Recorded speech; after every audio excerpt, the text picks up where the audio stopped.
Saskatchewan's Volunteer Firefighters Association's mission is to provide a responsible voice and leadership to the volunteer firefighters of Saskatchewan, with the intent being to minimize loss of life and property in all aspects of volunteer emergency response. The Saskatchewan Volunteer Firefighters Association was formed on the 29th day of September 1990, and currently there are approximately 6,500 volunteer firefighters in Saskatchewan. This is Access 7 on location. I'm Greg Phillips.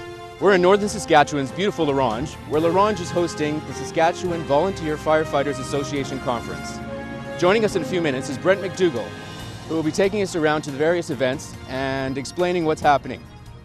My name is Brent McDougall. I've been on the Ronge Fire Department for 4 years.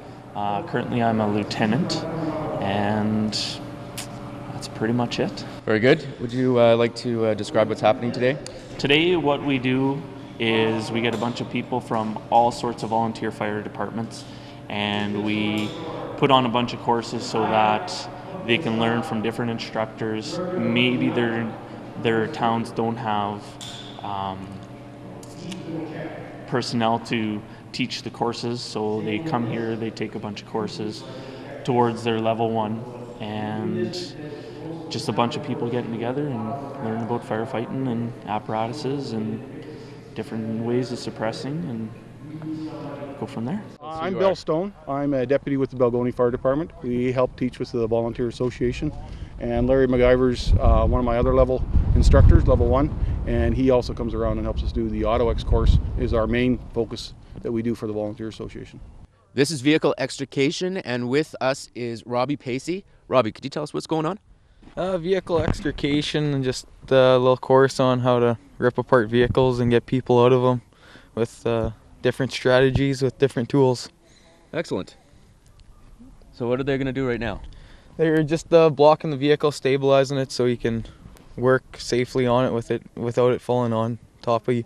And in the back there, they were just talking about buddy systems, safety, wearing your visors when you're around the vehicles for flying projectiles, I guess you'd say, broken glass. And fire department kind of works with buddy systems. No one works on their own. Just you always have a partner there to help you, or always there with you. And safety is the #1 priority. The firefighters are discussing how to recognize existing and potential hazards at the accident scene, as well as discussing how to stabilize the entire scene, including assessing the patient and providing care. Extrication can be dangerous. The firefighters are trained properly in order to protect themselves and work safely near accident victims. What the instructor is doing right now is just going over how the generator is working. We have 2 hydraulic lines set up, so we can operate we can have 2 power tools or hydraulic tools at the same time, but can only use one at a time, but you can have them ready, accessible to you at any time.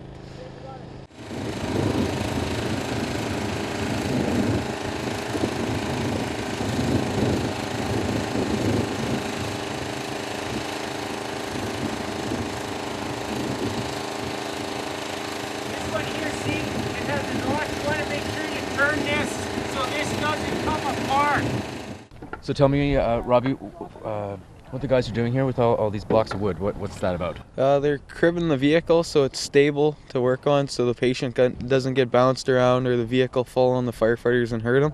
And then they'll be taking the glass and the doors off.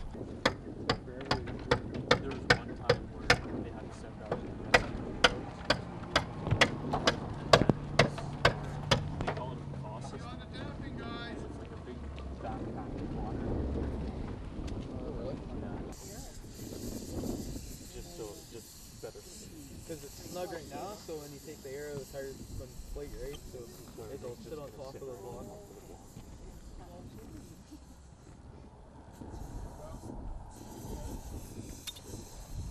And one thing that we also have. The firefighters here are gaining the knowledge and skills necessary to perform a safe, expedient rescue using a variety of tools and techniques, as well as being able to assess the accident scene and the opportunity to use extrication equipment in a safe, controlled situation under the guidance of skilled instructors.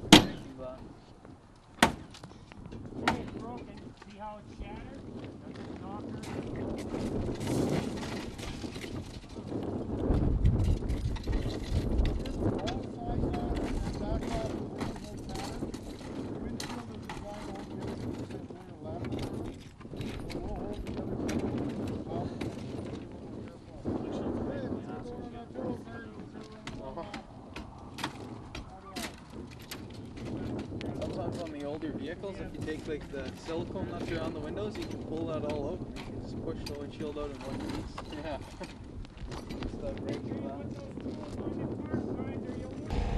Right now what they're doing is they're just using the jaws of life to pry open the door. It takes two guys usually, just because it is a pretty heavy piece of machinery. That's why we always work in twos for safety and everything like that. Right now what they're trying to do is pop open the doors using where the pins are and the hinges are and stuff like that, the locking mechanisms.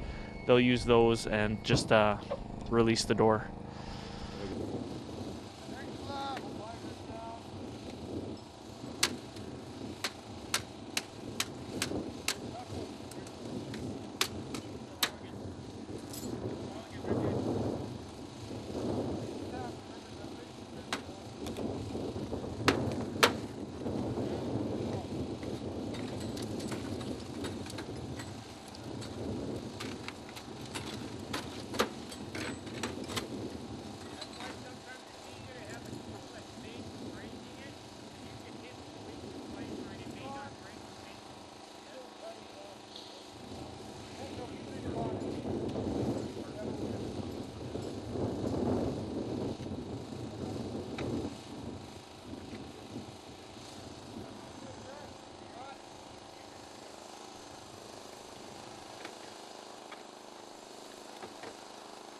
The rescue tool known as the Jaws of Life has become famous for saving lives.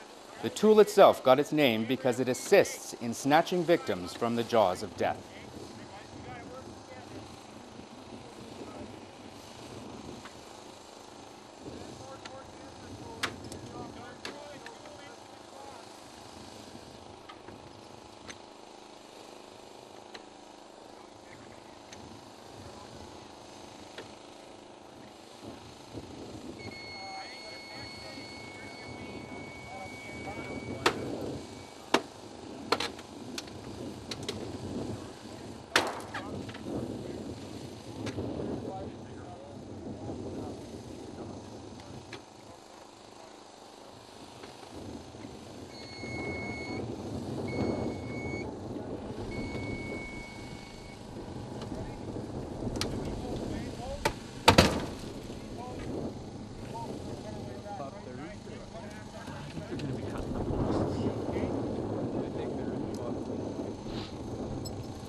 Have it wide open, put one in, close it so that it's kind of pinched the door, open it up a little bit so you can get your jaws in.